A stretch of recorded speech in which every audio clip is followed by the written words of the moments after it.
Hello friends, Radhe Radhe. स्वागत है आप लोगों का मेरे YouTube चैनल में।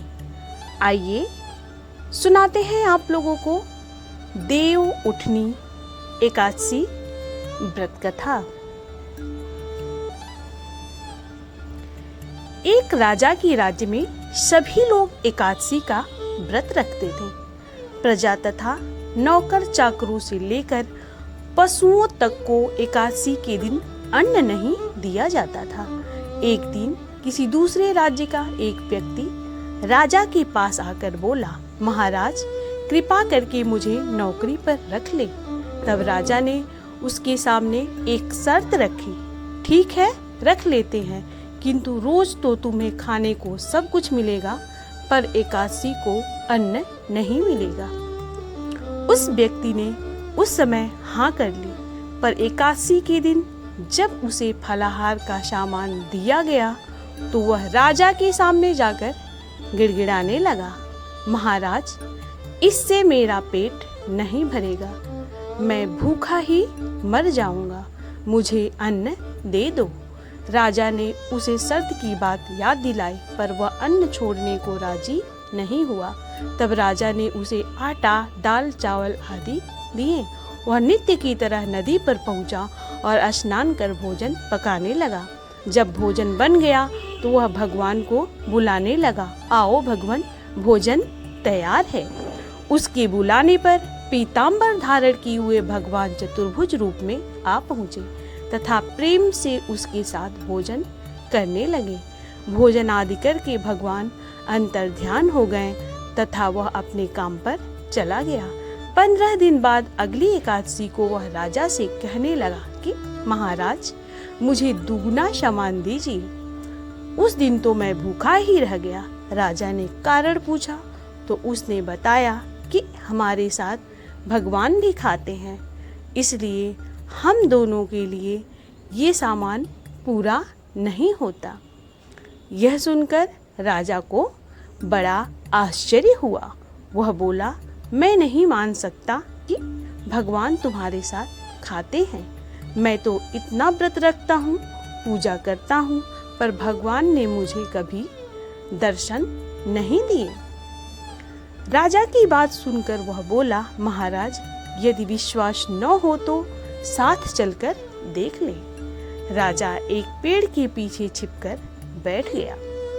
उस व्यक्ति ने भोजन बनाया तथा भगवान को शाम तक पुकारता रहा, परंतु भगवान न आए। अंत में उसने कहा, हे भगवान यदि आप नहीं आए तो मैं नदी में कूदकर प्राण त्याग दूंगा। लेकिन भगवान नहीं आए। तब वह प्राण त्यागने के उद्देश्य से नदी की तरफ बढ़ा। प्राण त्यागने का उसका दृढ़ इरादा जान शीघ्र ही भगवान ने प्रकट होकर उसे रोक लिया और वह साथ बैठकर भोजन करने लगे। खा पी कर वे उसे अपने विमान में बिठाकर अपने धाम ले गए। यह देख राजा ने सोचा कि व्रत उपवास से तब तक कोई फायदा नहीं होता जब तक मन शुद्ध ना हो। इससे राजा को ज्ञान मिला। वह भी मन से व्रत उपवास करने लगे और अंत में स्वर्ग को प्राप्त हुए। देव उठनी एकादशी की दूसरी व्रत कथा आइए हम आप लोगों को सुनाते हैं। एक राजा था, उसके राज्य में प्रजा सुखी थी। एकादशी को कोई भी अन्न नहीं बेचता था, सभी फलाहार करते थे। एक बार भगवान ने राजा की परीक्षा लेनी चाहिए। भगवान ने एक सुंदरी का रूप धारण किया तथा सड़क पर बैठ गए। तभी राजा उधर से निकला और सुंदरी को देख चकित रह गया। उसने पूछा, हे सुंदरी तुम कौन हो और इस तरह यहाँ क्यों बैठी हो? तब सुंदर स्त्री बने भगवान बोले, मैं निराश्रिता हूँ, नगर में मेरा कोई जाना पहचाना नहीं है, किससे सहायता मांगूं? राजा उसके रूप पर मोहित हो गया था। वह बोला, तुम मेरे महल में चलकर मेरी रानी बनकर रहो। सुंदरी बोली, मैं तुम्हारी बात मानूंगी, पर तुम्हें राज्य का अधिकार मुझे सौंपना होगा। राज्य पर मेरा पूर्ण अधिकार होगा। मैं जो भी बनाऊंगी तुम्हें खाना होगा। राजा उसके रूप पर मोहित था, अतः उसकी सभी शर्तें स्वीकार कर ली। अगले दिन एकादशी थी। रानी ने हुक्म दिया कि बाजारों में अन्य दिनों की तरह अन्न बेचा जाए। उसने घर में मांस, मछली आदि पकवाएं तथा परोस कर राजा से खाने के लिए कहा।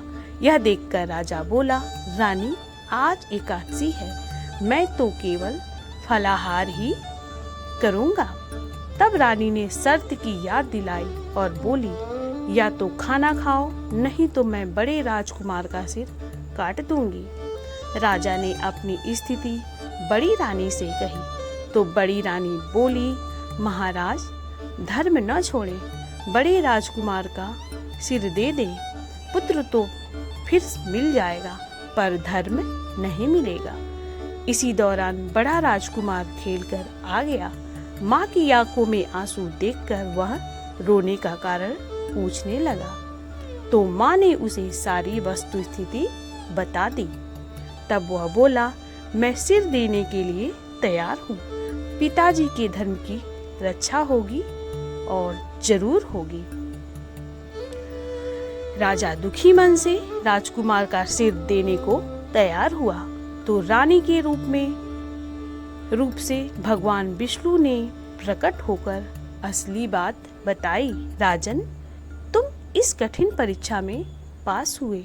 भगवान ने प्रसन्न मन से राजा से वर मांगने को कहा तो राजा बोला, आपका दिया सब कुछ है, हमारा उद्धार करें। उसी समय वहां एक विमान उतरा। राजा ने अपना राज्य पुत्र को सौंप दिया और विमान में बैठकर परम धाम को चला गया। तो ये थी देव उठनी एकादशी की व्रत कथा। इसे हमें एकादशी के दिन जरूर सुनना चाहिए। तो ये व्रत कथा आप लोगों को कैसी लगी?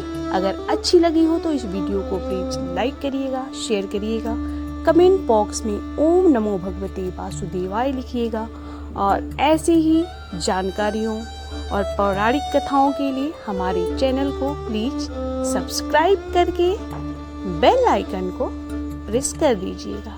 धन्यवाद। ओम नमो भगवते वासुदेवाय।